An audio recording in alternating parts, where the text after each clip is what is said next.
Hey, I'm Q Paul. I got up early today, so I thought I'd go ahead and knock out lesson 5 while Linda sleeps. She gets up a little later than I do. I hope you've been practicing making your own sentences utilizing the cognate tricks I taught you. Today we're going to do something a little bit different. I'm going to teach you a single word that's really going to propel your Spanish. Now, the goal of this Spanish course is to teach you how to express your own thoughts, how to create your own sentences. And the word we're going to focus on today is going to give you a great tool to do that. The Spanish word is I, and it means there is or there are. Now, it looks just like the English word hey, so that's a good way to remember it. You're going to find this one particularly useful in the question form. In a question, it means is there or are there. Here's an example. ¿Hay cerveza? Is there any beer? We just made a grammatically correct sentence by just putting any noun after the word I. We can easily replace cerveza with anything. Here's another example. ¿Hay fresas? Are there any strawberries? See, it's super easy to make questions, but you might be asking yourself, how do I make a statement? How would I say, yes, there are strawberries? Well, you're going to like this because it's also pretty easy. All we're going to do is get rid of our question marks, put the word sí before it, which means yes, and the rest stays exactly the same. Sí, hay fresas. Yes, there are strawberries. Let's try another one. This time we're going to be asking if there's any fish. ¿Hay pescado? Now, Spanish puts an upside-down question mark at the beginning of questions. Now, that'll tell you right away that you're going to need to change your voice inflection to make it sound like a question. Whether or not there is fish, it's still easy to answer this question. If there is, you say, sí, hay pescado. Yes, there is fish. If there's not, no. No hay pescado. No, there isn't any fish. Now, it is possible to respond to somebody using the word I without even including the subject. Here's an example. If I asked, ¿hay vino tinto? Is there any red wine? The person may just say, no hay, there isn't any, or no, no hay, no, there isn't any. This is one of the first words I teach beginning Spanish students because it's so easy to use. You don't have to conjugate anything. It doesn't change if the noun is singular or plural or masculine or feminine. It's always going to be I. And you can use it in a wide variety of situations.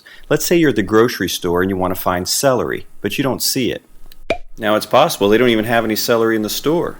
So you can just ask someone there, ¿hay apio? Is there any celery? Now, the natural response from somebody, if you ask them if something's there, is they point to it or they tell you how to get to it.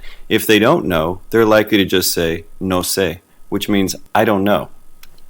Now, if they respond with sí, yes, or sí hay, yeah, there is, or sí hay apio, and they don't say anything else, they just keep playing on their phone, you may want to follow it up with this word. ¿Dónde? Where? This one word should be all you need. In a future lesson, I'm going to be teaching you more complex sentences where you could ask, where is the celery? Where are the cars? But for now, just stick with the simple, ¿dónde? You're going to find the word I very useful when you go out to eat because you're going to be able to ask questions like, are there any available tables? Are there 2 more chairs? Is there fresh fish? Is there cold beer? And ask questions like that. But before we can do that, we need to start to talk about adjectives, and we haven't done that yet in the course. Many beginning students get intimidated by Spanish adjectives for a couple of reasons, so we're going to start slowly with them. First, let's look at the question, is there any fresh fish? ¿Hay pescado fresco? Let's really take a close look at that sentence. First of all, just ignore the word I. You already know what that means. The next word is pescado, which means fish. It's followed by fresco, which means fresh. The thing English speakers have trouble with is that the descriptive adjective often follows the noun in Spanish. The placement of adjectives in sentences can be a complex topic that we're going to be talking about in depth in a future lesson. For now, the rule of thumb is if it's a descriptive adjective, just put it after the noun. Here's another thing about adjectives that's very different between English and Spanish. They have to agree in number and gender with the noun they modify. In this case, pescado is a masculine noun. It ends in an O. So fresco has to agree with it. It also ends with an O. Take a look at this one. Let's say I'm not looking for fresh fish. I'm going to ask if they have fresh lobster. ¿Hay langosta fresca? Langosta is a feminine noun. so we had to change fresh to fresca to agree with it. Take a look at this sentence. ¿Hay fresas frescas? Are there any fresh strawberries? Fresas is plural and it's feminine. That means the adjective that modifies it has to also be plural and feminine. In this case, frescas. Don't get nervous that seemed confusing. There's going to be aspects of Spanish that are very different than English. You're just going to have to take your time with them. The point of this lesson is just to introduce you to some of those things. I'm going to spend a lot more time on them in the future. Another thing that may confuse you is that some adjectives are the same whether it's masculine or feminine. Here's an example. The adjective disponible, which means available, it ends in an E.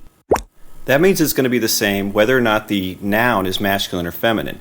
The only thing we have to worry about then, if it's plural. Take a look at this sentence. ¿Hay mesas disponibles? Are there any available tables? See, we had to make disponibles plural because mesas is plural. Okay, I think that's enough for adjectives right now. So let's just play with the phrase, ¿hay mesas? Are there any tables? And tweak it a little bit so we can use it in a variety of situations. Take a look at this one. ¿Hay mesas adentro? Are there any tables inside? Maybe you want to sit outside, so you'll ask, ¿hay mesas afuera? Are there tables outside? As you get better at this construction using I, you can make sentences that are progressively more complex, like, ¿hay mesas en la sombra? Are there any tables in the shade? Now let's talk about if you're only looking for one of something, like, is there one ticket or one chair in the shade? That's pretty easy. If there's a masculine noun, you're going to put the word un between I and the noun, and if it's a feminine noun, you're going to put the word una. Here's an example. ¿Hay un boleto? Is there a ticket or is there one ticket? You could translate it either way. It really depends on context. ¿Hay una mesa en la playa? Is there a table on the beach or is there one table on the beach? Let's say you want to specify the exact amount of something. That's very easy to do. Just put the number between I and the noun. Take a look at the sample sentence. ¿Hay dos boletos disponibles? Are there two available tickets? As you can see, utilizing this construction, you can create your own sentences in a variety of situations. You're basically only limited by your knowledge of vocabulary. Since I don't know what you're going to look for, I'm not going to give you vocabulary lists. Instead, I'm going to show you how to look up words to plug into your construction. There are several Spanish-English dictionaries online, but I think the best one is wordreference.com. They also have an app you can download. You should get in the habit of just looking up words and then plugging them into this construction. That's it for the lesson. We covered a lot of material today, so you may have to watch this video more than once. Also, if you're only watching the videos and you're not practicing what you're learning, you're never going to be able to speak Spanish. You need to be using it. So I encourage you to spend the rest of the day creating your own sentences with the word I.